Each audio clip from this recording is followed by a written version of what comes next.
Welcome back to the Cynthia Clark Book Club. We are reading Chapter 5 of The Game of Life and How to Play It by Florence Scovel Shinn.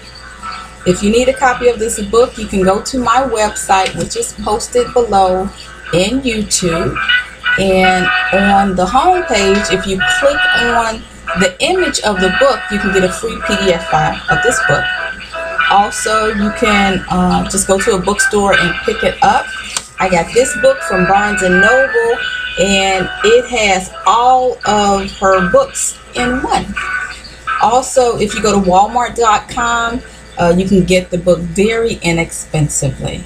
So we're going to read Chapter 5, which is called The Law of Karma and the Law of Forgiveness. And this is a very short book. It only has 10 chapters, and I'm going to go ahead and read the chapters to you. The first chapter is The Game. Chapter 2, The Law of Prosperity. Chapter 3, The Power of the Word. 4, The Law of Non-Resistance. 5, which I'm reading now, is The Law of Karma and the Law of Forgiveness. 6, Casting the Burden, Impressing the Subconscious. 7, Love. 8, Intuition or Guidance. 9, Perfect Self-Expression or the Divine Design. And 10, Denials and Affirmations. This is how it works. I am going to post this YouTube video and Facebook. And if you would like to participate, all you have to do is make a comment and we can have a conversation about this book. Otherwise, I'll just do something that I enjoy doing anyway, which is reading. So let me go ahead and get to Chapter 5, which is the Law of Karma.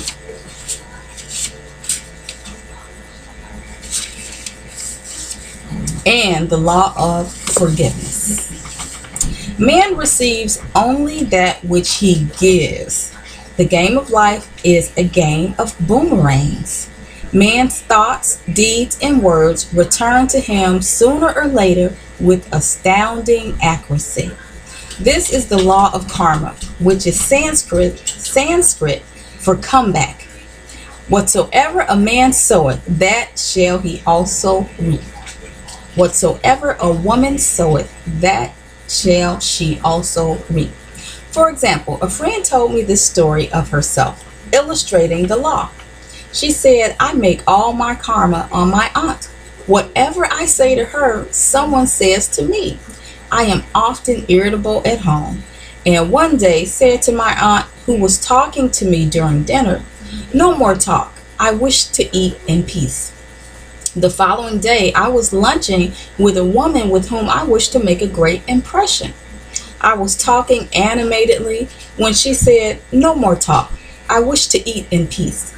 My friend is high in consciousness, so her karma returns much more quickly than to one on the mental plane. The more man knows, the more he is responsible for. And a person with a knowledge of spiritual law, which he does not practice, suffers greatly in consequence. That's one of the reasons why I am working on only putting out good thoughts and deeds, and it's one of those things I'm really working on. Like, for instance, I have some tea right here, and if I continue to put tea in this cup, it's going to start overflowing. And what is it going to overflow with? It's going to overflow with what I put inside of it, which is tea, right? So if I put water in there and I keep pouring it, it's going to overflow with water. Well, this is a vessel and I'm a vessel. So if I'm only putting good thoughts and reading and hanging around people that are positive and listening to tapes and watching educational things on YouTube, if I keep putting that inside of me, then when I'm talking to other people, then that's what I'm going to overflow with. So I'm really working on that. I'm not all the way there yet, but it's definitely something I'm working on. So it says, back to the book, the fear of the Lord, and then it has law in parentheses, is the beginning of wisdom. If we read the word Lord, law, it will make many passages in the Bible much clearer. And I tried that, and it does. When I substitute the word law for Lord, it like opens the Bible up in another way. It's a very metaphysical book for me anyway. I don't really look at it as a history book, and that's just me. I know some people consider it a history book. I look at it more as a book of metaphysics, and I learn better when I look at it from that point of view than another. So let's keep going. Back to the book. Vengeance is mine, I will repay, said the Lord, or law. It is the law which takes vengeance, not God. God sees man perfect, created in his own image or imagination, and given power and dominion.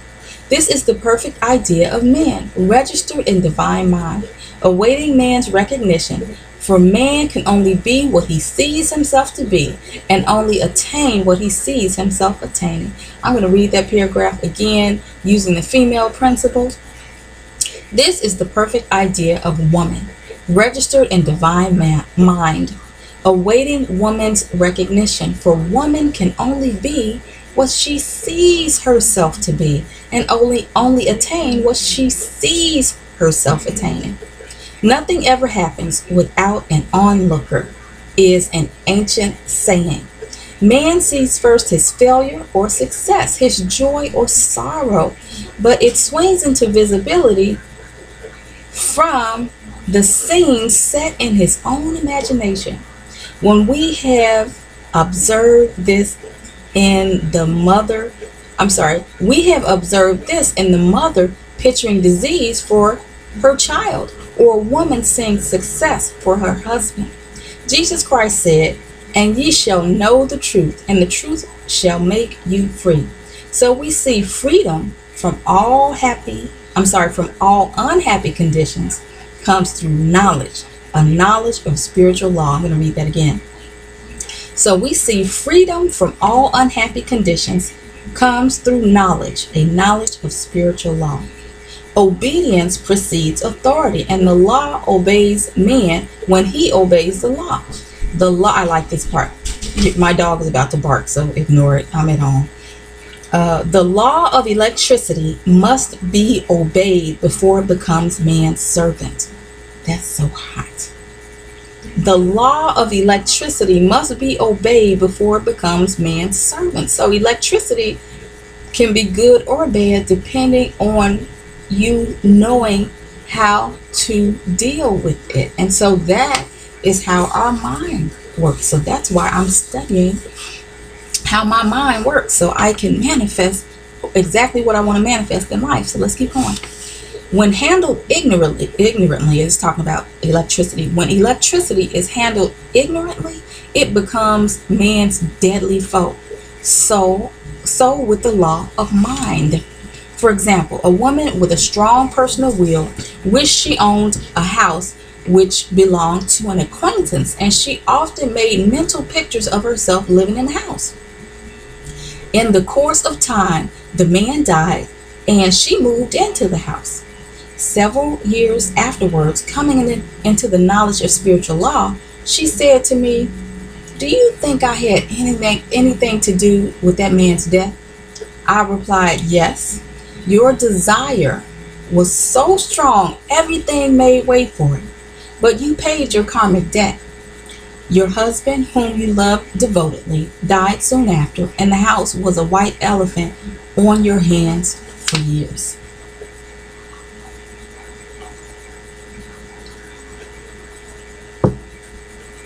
The original owner, however, could not have been affected by her thoughts had he been positive in truth. Had he been positive in the truth. Nor her husband, but they were both under karmic law. The woman should have said, feeling a great desire for the house, "Infinite intelligence, give me the right house, equally as charming as this, the house which is mine by divine right." I try to keep that in mind when it's a need for me to move. Right now, me and a business partner are looking for office space, and we both read this book, and we both want the right office space. So as she sees things and as I see things, if it's, we'll know if it's the right office. And if it doesn't feel right, it's not something that's going to be forced, because we're looking to implement these laws. So let's keep going. The woman should have said, feeling the great desire for the house, infinite intelligence, give me the right house, equally as charming as this, the house which is mine by divine right. The divine selection would have given perfect satisfaction and brought good to all. The divine pattern is the only safe pattern to work by. Desire is a tremendous force and must be directed in the right channels, or chaos ensues. It's like electricity. I'm going to read it again. Desire is a tremendous force and must be directed in the right channels, or chaos ensues. In demonstrating the most important step is the first step, to ask a right. Man should always demand only that which is his by divine right. Woman should always demand only that which is hers by divine right. To go back to the illustration, had the woman taken this attitude, if this house I desire is mine, I cannot lose it. If it is not, give me its equivalent. The man might have decided to move out harmoniously had it been a divine selection for her, or another house would have been substituted. Anything forced into manifestation through personal will is always ill-gotten and has ever bad success.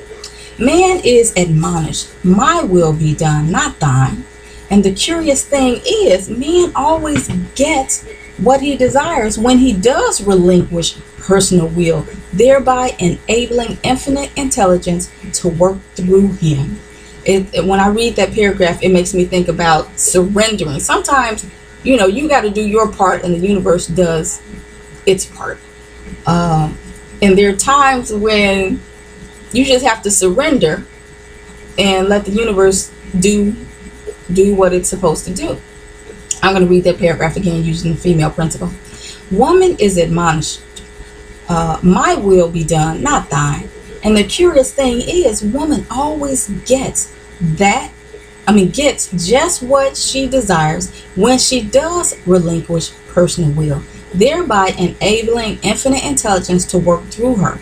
Stand ye still and see the salvation of the Lord. Stand ye still and see the salvation of the law. For example, a woman came to me in great distress. Her daughter had determined to take a very hazardous trip, and the mother was filled with fear. She said she had used every argument, had pointed out the dangers to be encountered, and forbidden her to go. But the daughter became more and more rebellious and determined. I said to the mother, you are forcing your personal will upon your daughter, which you have no right to do, and your fear of the trip is only attracting it, for man attracts what he fears. I added, let go and take your mental hands off, put it in God's hands, and use this statement. I put this situation in the hands of infinite love and wisdom. If this trip is a divine plan, I bless it and no longer resist. But if it is not divinely planned, I give thanks that it is now dissolved and dissipated. A day or two after that, her daughter said to her, Mother, I have given up the trip. And the situation returned to its native nothingness. It is learning to stand still which seems so difficult for men. I will deal more fully with this law in the chapter of non-resistance. I will give another example of sowing and reaping, which came in the most curious way. A woman came to me saying she had received a counterfeit $20 bill given to her at the bank. She was much disturbed, for she said the people at the bank will never acknowledge their mistake. I replied, let us analyze the situation and find out why you attracted it. She thought a few moments and exclaimed, I know it. I sent a friend a lot of stage money just for a joke. So the law had sent her some stage money, for it doesn't know anything about jokes. I said, now we will call on the law of forgiveness and neutralize the situation. Christianity is founded upon the law of forgiveness. Christ has redeemed us from the curse of the karmic law, and the Christ within each man is his redeemer and salvation from all inharmonious conditions. So I said, Infinite Spirit, we call on the law of forgiveness and give thanks that she is under grace and not under law, and cannot lose this $20 which is hers by divine right. Now I said, go back to the bank and tell them fearlessly that it was given you there by mistake. She obeyed, and to her surprise, they apologized and gave her another bill, treating her most courteously. So knowledge of the law gives man power to rub out his mistakes. Man cannot force the external to be what he is not. If he desires riches, he must be first rich in consciousness. For example, a woman came to me asking treatment for prosperity. She did not take much interest in her household affairs, and her home was in great disorder. I said to her, if you wish to be rich, you must be orderly. All men with great wealth, all men and women with great wealth are orderly, and order is heaven's first law. I added, you will never become rich with a burnt match in the pincushion. This was written back in 1925. I don't know what that means. Okay, back to the book. She had a good sense of humor and commenced immediately putting her house in order. She rearranged furniture, straightened out bureau drawers, cleaned rugs, and soon made a big financial demonstration, a gift from a relative. The woman herself became made over and keeps herself keyed up financially by being ever watchful of the external and expecting prosperity, knowing God is her supply. Many people are in ignorance of the fact that gifts and things are investments, and that hoarding and saving invariably lead to loss. There is that scattereth and yet increaseth, and there is that withholdeth more than is meet, but it tendeth to poverty. When I read that, it makes me think that there are people that circulate their money, and through circulating their money, they get more money.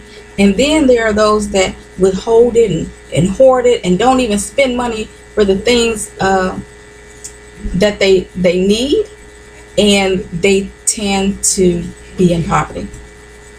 Okay, let's keep going. For example, I knew a man who wanted to buy I like this story, who wanted to buy a fur-lined coat. He and his wife went to various shops, but there was none he wanted. He said they were all too cheap looking. At last, he was shown one. The salesman said was valued at $1,000, but which the manager would sell him for $500 as it was late in the season. His financial possessions amounted to about $700. The reasoning mind would have said, you can't afford to spend nearly all you have on a coat, but he was very intuitive and never reasoned. He turned to his wife and said, if I get this coat, I'll make a ton of money. So his wife consented weakly. About a month later, he received a $10,000 commission. The coat made him feel so rich, it linked him with success and prosperity. Without the coat, he would not have received the commission. It was an investment paying large dividends. He invested in himself by getting that coat, which his intuition told him to get, and he obeyed his intuition. That's why we have to learn how to listen to that small voice, the voice of our intuition, and not the voice of fear. And it takes practice to know the difference, but it's worth learning. Let's keep going back to the book. If man ignores these leadings to spend or to give, the same amount of money will go in an uninteresting or unhappy way. For example, a woman told me on Thanksgiving Day she informed her family that they could not afford a Thanksgiving dinner. She had the money but decided to save it. A few days later, someone entered her room and took from the bureau drawer the exact amount the dinner would have cost. The law always stands back of the man who spends fearlessly with wisdom. The law always stands back of the woman who spends fearlessly with wisdom. For example, one of my students was shopping with her little nephew. Oh, I love this story. The child clamored for a toy which she told him she could not afford to buy. She realized suddenly that she was seeking lack and not recognizing God as her supply. So she bought the toy and on her way home picked up in the street the exact amount of money she had paid for it. Man's supply is inexhaustible and unfailing when truly trusted, but faith or trust must precede the demonstration. This reminds me of a story when I lived in Hyde Park on 53rd Street, 5325 South Hyde Park Boulevard. And Naja and I went to Walgreens, which I think is on 55th and Lake Park. So we're in Walgreens and I'm getting things that I needed, and I didn't have a lot of money on me. So when we get to the cash register, I put my stuff down and Naja puts down on the counter some freaking little girl fake nails. So I'm like, oh God. And I was mad at her, and I was like, why'd you get that? You should, don't do that. And anyway, I bought them, but I was irritated. And I was like, Cynthia, calm down. It's okay. And as we were walking down the street on 53rd Street, I think when we got to Cornell, there was a $20 bill in the middle of the sidewalk. And the wind was blowing, and I could see like the end of the bill like waving, but it didn't fly away. It was just like the end of the bill was waving like, hey, look at me. But it didn't fly away, and I picked it up, and it wasn't sticky or anything. It was just like, it was just placed there for me. So I picked it up, and it was like, it's like the law telling me, look, I got you.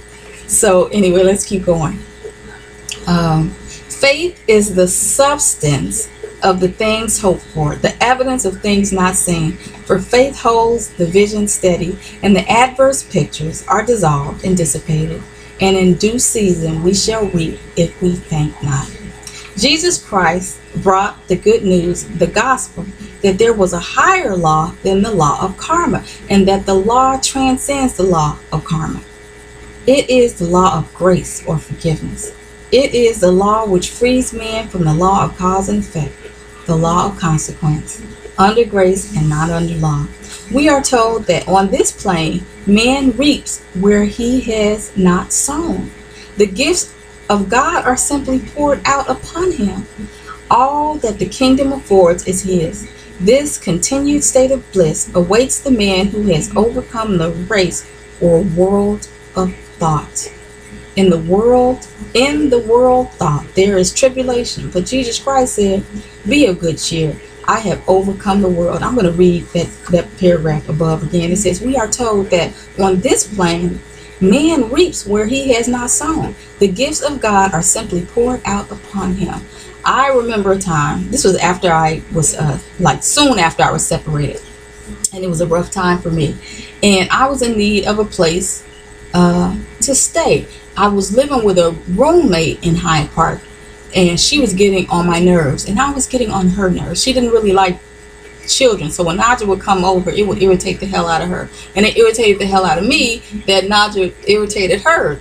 So anyway, it was time to go our ways. And again, money at the time, money was tight, and I didn't know where I was going to live. So I remember I went to Office Depot in that little strip mall where it's Office Depot, Ace Hardware, Potbelly, Treasure Island. So I came out of Office Depot, and it was summertime. I had on heels, and I took my heels off and put on my flip-flops that were in my bag. I switched them up, and I hear the voice of a man behind me that says, oh, you're prepared. So I turn around. Now, there was no man there. Then all of a sudden, I just hear this voice. I turn around, and there's a guy there, older guy. And we're talking, intelligent man. And So we're just chit-chatting, and I go on Treasure Island. He follows me in Treasure Island. Now my spidey senses didn't tingle, so I was like, whatever, you know, I don't mind talking to him. So we're talking, da da da da, and then we leave out of Treasure Island, and I'm getting on the bus. He's walking me to the bus stop, and he, you know, we're talking. He asked me where I lived. I told him where I lived, and I told him, you know, that I was going to have to move soon. And so he said, well, where are you moving? And usually I don't really talk to strangers. I don't tell people my business. I'm very introverted. And but for some reason I was like, shit. I was like, dude, I don't know where the hell I'm going. And that was the truth. I had no clue where I was going. I got a lot of family here, so I could have went with family, but at that point I just didn't want to do that because I had already done that after the separation. So anyway, I said, dude, I was like, you know what, I don't know where the hell I'm living. And you know, and before that he had asked me if I wanted to go out to dinner, and I'm like, no, because there was no chemistry between us at all. And he's someone that I could be friends with. We're friends now. It's kind of like a mentor to me now. This was back in what, 2010, I think. Yeah, 2010. June 2010. So anyway, he said, he gives me his phone number. He said, you know what, I may be able to help you with your you know, your living situation. Give me a call. I have a friend that has a place that no one's staying in, and you know, maybe. So anyway, I got his number, and that night when I went home, I was like, and some said, just call and see what the hell. So anyway, and I had been reading this book too. So anyway, I called the dude, and he tells me that he works with a guy that had bought multiple condominiums. He was a real estate investor, and the guy bought multiple condominiums in a building in the South Loop. And he said there are 5 of them, 4 are occupied, and 1 of them's empty. He said we had a guy in there. He kind of had a situation like yours. He said when he was in transition, he's not there now. He said it's just a nice condo that's empty. And so I was like, in my mind, I was like, okay. So he said, well, we can go look at it. So anyway, we met up at one of the bus stops, because he lived in Hyde Park. We met up at the bus stop, and we get on the bus. Well, before we get on the bus, we're on the bus stop, right?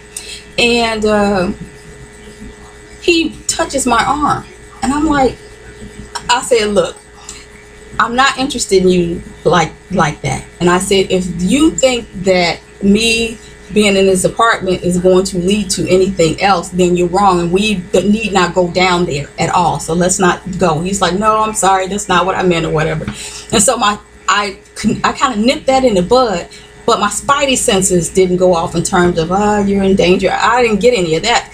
So we get on the bus and we're going down there. But in my mind, this is what I was saying in my mind. I said, look, if we get in that apartment, he tries something, I'm not a victim. He's going to get his ass kicked if he tries to bother me. I really felt like I could take him if I needed to, but I didn't feel like he was going to do anything. But anyway, we get down in the South Loop, and we get off on 11th Street and we walk over. It was a beautiful condominium. I'm not going to say which building, in one of those high rises in the South Loop, right off Roosevelt Road. And I'm talking about bamboo hardwood floors, granite countertops, view of the South Loop. Like I could see on this side, I could see the Sears Tower, which I know it's not Sears Tower anymore. So the Sears Tower, Whole Foods, that Dominick's, the Target, Icon Theater. I got to live in that joint for free for 11 months. It was just empty. It had a doorman. It was wonderful. Anyway, back to the book. I'm going to read this again. It says, we are told that on this plane man reaps where he has not sown. The gifts of God are simply poured out upon him. And that gift was just poured out upon me. It says, let's keep going. The world thought is that of sin, sickness, and death. He saw their absolute unreality and said, sickness and sorrow shall pass away, and death itself, the last enemy, be overcome.